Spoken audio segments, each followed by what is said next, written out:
What is up, everyone, and welcome back to Too Much Tech. And in today's video we're going to be doing a mice tier list. Basically, I've never really ranked all the mice that I reviewed. I thought that right now would be a really good time to do so because I reviewed, honestly speaking, less mice than I thought I have, but it's because I'm kind of selective of what I review in terms of mice and stuff like that, because just because something new comes out, that doesn't mean I'm always going to pick it up, because I don't get sent everything and I'm pretty much buying stuff with my own money, or a friend let me borrow it, or whatever. It's very few times that I've gotten a mouse sent to me that I didn't have to pay for. So that's the reason why I don't really review everything, because if I don't even think it's worth getting, or I already have something that's really similar, I'm just like, I won't pick it up. So just to make it easier on you guys, and I have one place to send you if you're curious on like what I think of X, Y, and Z mouse in comparison to this mouse, without making a million different comparison videos. Like, don't get me wrong, I could, but I just don't have that kind of time, unfortunately. I got a ton of stuff to review, and I want to get through stuff, and I want to review new stuff. I don't always want to go back and review old stuff. And I'm trying to get more current, and since I'm not full-time yet, I need as much time as I can so I can work on new projects. With that being said, I thought that this would be a different video to do. I was watching Boardsy yesterday and he did one of these. I was like, that's a really good idea. So shout out to him for this cool idea. So I just picked all of the mice that I reviewed before, and we're gonna go ahead and rank them. So we've got a collection of different mice right here. S tier all the way down to the garbage tier, and I'll give you a couple of reasons why for each mouse and all that good stuff. As you'll probably notice, on the channel and in this tier list, I have not reviewed any Zowie mice at all. There's a reason for that. Is because they're not listening to the community. Don't get me wrong, BenQ is a cool company. They come out with cool products. They seem to have decent monitors. I never tried one extensively myself, but everybody says that they're good. That's cool, but in terms of mice, it seems like they haven't been listening at all. I'm just be honest. So I've not personally bought a BenQ mouse, so you won't see any of them on my list. Reasons being, none of them are lightweight, none of them have paracords, and none of them have PTFE feet, as far as I'm aware of. When they come out with a mouse that has all three of those things, or even two of the three things, I will consider it. But until then, I'm not gonna buy one. If they want to send me one to review, and I can see what I think of the shape, maybe fine, but other than that, I'm not interested. Okay, let's go ahead and get into the tier list. So let's start with the Air 58.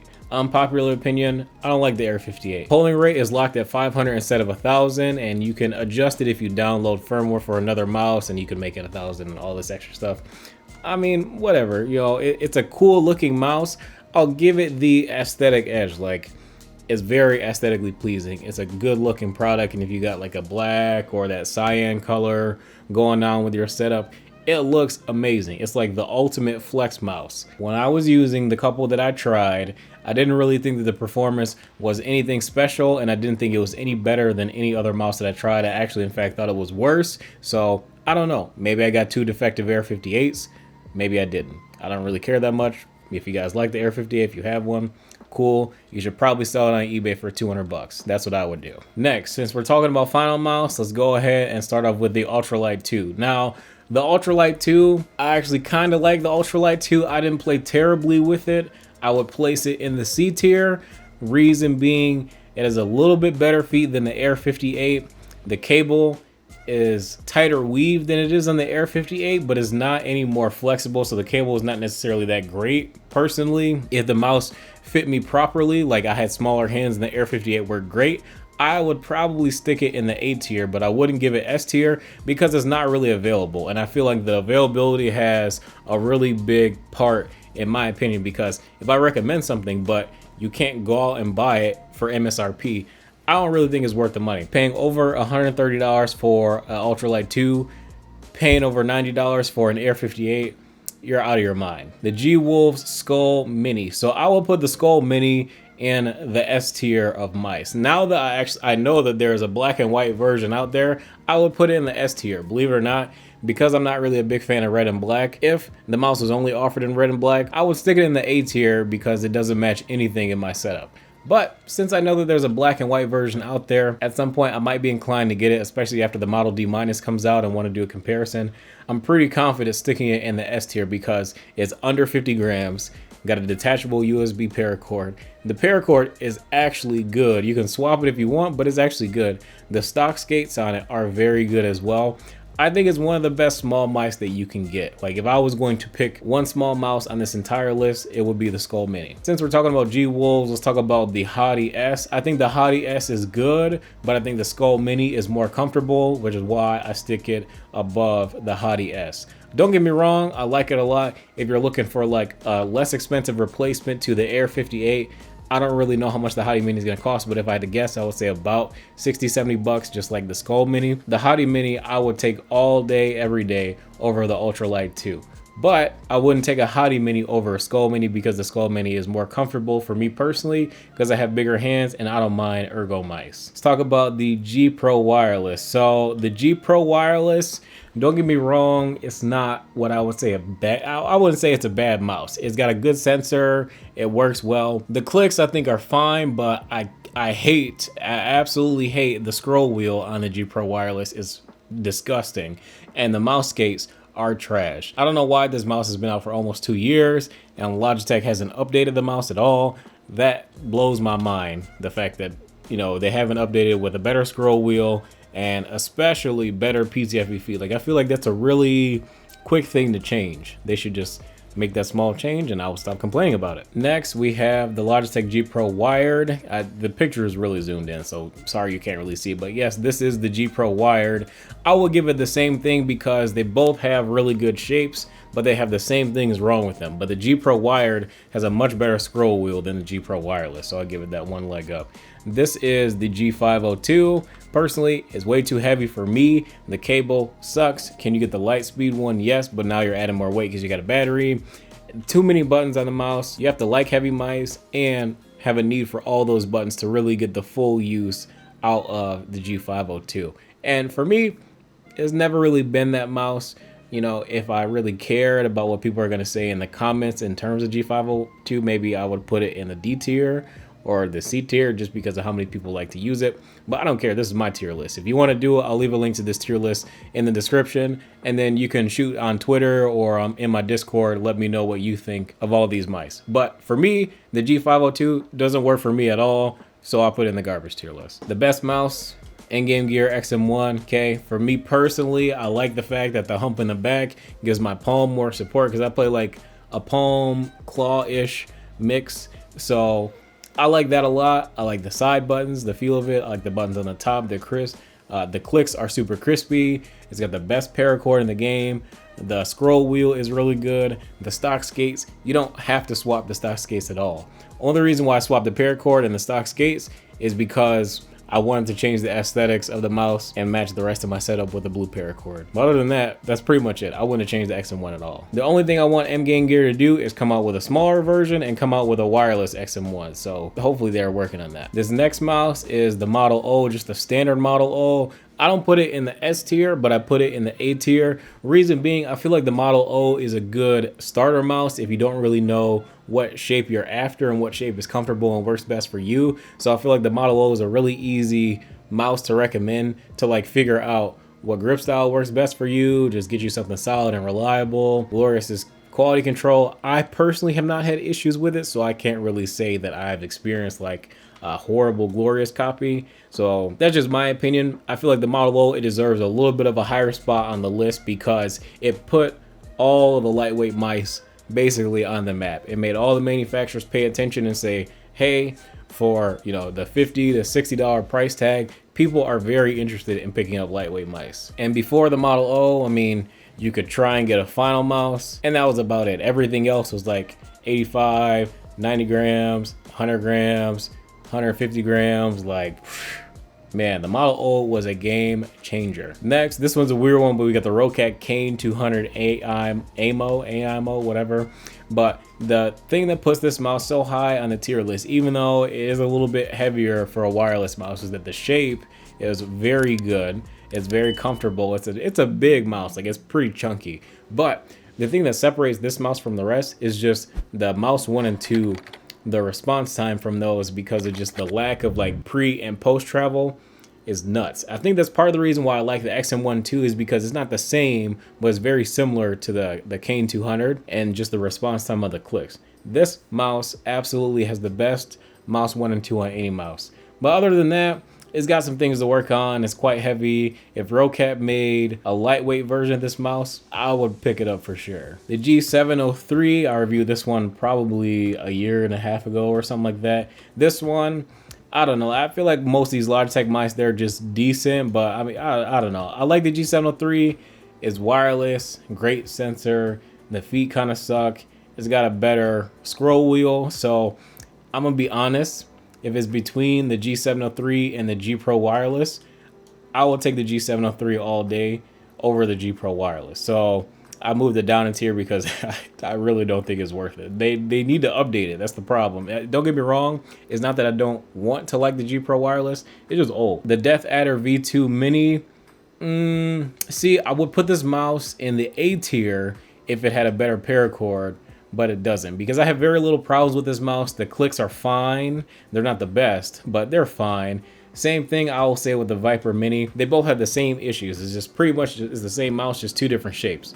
They're both very comfortable depending on your grip. Very affordable at about $40 to $45 for the Deathadder V2 Mini and $40 for the Viper Mini. Great sensor, great mouse feet, great clicks for the most part. The side buttons are not bad, but the paracords on both kind of suck. The Xtrafy M4, I think that this one is a pretty good option at about 60 or 70 bucks. I like this one because it got a ton of different colorways. It's very comfortable too. I feel like this is a better version of the glorious Model D. One improvement I would say definitely is just the paracord. It's not the most flexible, but using the mouse and the RGB and everything like that, you don't really need software at all. It's very simple to use and it works really good. The sensor is fantastic in that mouse.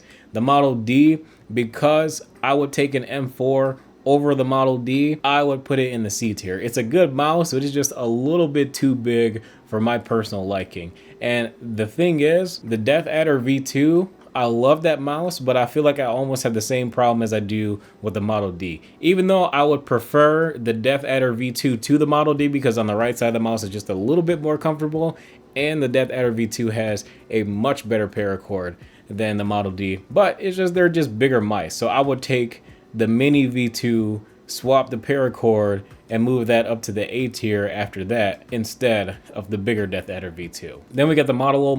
I think the Model O- is just a little bit too short of a mouse for me personally, but I still put it in the B tier because it's probably the best alternative to the Ultralight 2, even though it is going to be a little bit heavier because this is probably going to be a little bit closer to about 65, 67, 8 grams or something for the Model O-. I can't remember, but somewhere around there. And the Ultralight 2 is a little bit over 50 grams. So there is a little bit of a weight difference, but it's not necessarily that bad. But if you're really concerned with the weight, I would go with the MM710 over the Model O-. But I won't quite put it in the A tier because I feel like the MM710 has a couple things to work on. So I have a good copy, but I've heard a lot of people have bad copies of the MM710 or 711. So because of the amount of quality control issues that I've heard about, I can't quite put it in that A tier list. But it is a very good mouse. Second best cable only to the XM1. It's got a really good cable. The mouse gates are decent.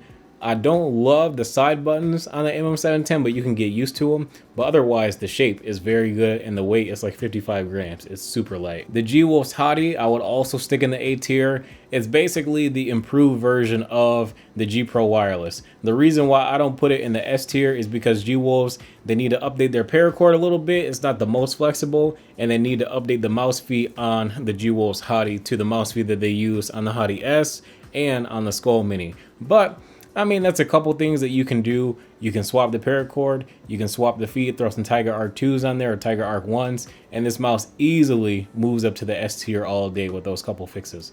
The Pwnage Ultralight mouse, I would put this mouse in the A tier because it feels like what the Model D should have been. It's more lightweight, it's a little bit more comfortable. The clicks to me feel better on the Pwnage than they do the Model D. I meant. The battery life is really good. The performance is great. But just because Pwnage is a little bit of a smaller company, I wonder what the longevity is like. My boy George, I don't know, he plays significantly more games than I do, so I feel like that has a little bit to do with it. But at the same time, I don't know, if he basically finished his copy to the point where the mouse 1 and 2 start to become a little bit unresponsive in about 6 months with some intense Fortnite gameplay. I don't really know what the longevity is looking like of the Pwnage, realistically speaking, with my use case. So I don't know. For 80 or 100 bucks or whatever, it's good. I wouldn't say it's quite in the S tier though. Viper Ultimate, S tier mouse, best wireless mouse there is right now. Very little to be said that I don't like about the Viper Ultimate. I bought one, it was like 100 bucks actually. So if you get one used on Amazon, pretty cheap. That's 100 bucks. Not bad at all. The stock feet, they're not the best quality PTFE. You can swap them. I bought some just in case, you know, like I get really tired of these, but I don't know. I feel like it's a little bit more so mouse pad dependent. Like, as if I use these on an Odin pad, I don't mind it at all. But if I use this on, like, let's say like an Equate, oh shoot. Oh cool, it saved. I hit the side button by accident. I wish there was a version that came like without the right side buttons.